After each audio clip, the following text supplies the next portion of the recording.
Sizga aniq bitta gap aytaman, bunaqa xonadon o'zini 10 kvadratli terrasa bilan Darxonda Aka Cityda topishingiz juda ham qiyin va bunaqa xonadonlar tez sotilib ketadi.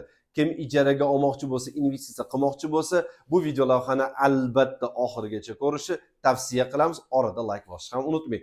Obzorni tez boshlaymiz. Qurilish qismidamiz. Domofon, включатель, skrytий eshiklar, hamma uyni ko'rib turibsiz, chiroyli high-tech usulda remontdan chiqarilgan. Bu esa qurilish qismini o'zi hududi kuxnya, hamma texnika bo'sh o'rnatilgan, aql bilan, did bilan chiroyli, patologlari baland.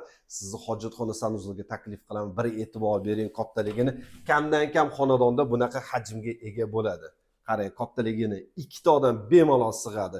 Panoramli oynalarigacha hammasi bor. To'g'rida asosiy vaqt o'tkazadigan joyimiz, ya'ni mehmon bo'ladi, o'zi bo'ladi, TV zona desak ham bo'ladi va bu yerdan albatta terrasaga chiqib ketadigan joy. Mazza qilib tomosha qilsa bo'ladi. Eshiklari panoramli shakl holatida. Ana endi sizni master roomga taklif qilamiz. Qarang, o'zini alohida garderoblari bilan. Operator janoblari yaxshi shoshilmay ochib ko'rsatib bering.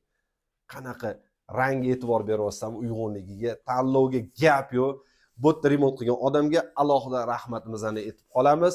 Ana endi asosiy ma'lumotga o'tadigan bo'lsak, xonadonimiz 50 kvadrat metr, 10 kvadrat metr terrasa, narxi 129 ming so'ralyapti. Bir kalkulyatsiya qilib ko'ring, qimmat emas. Kelib qiziqing. Bu JKda yana shunaqa xonadon bormi? Albatta topishingiz qiyin bo'ladi, men bunga aminman. Pastdagi raqamga telefon qiling va bu xonadonga xudo xolisi egalik qiling. Sog' bo'ling, salomat bo'ling.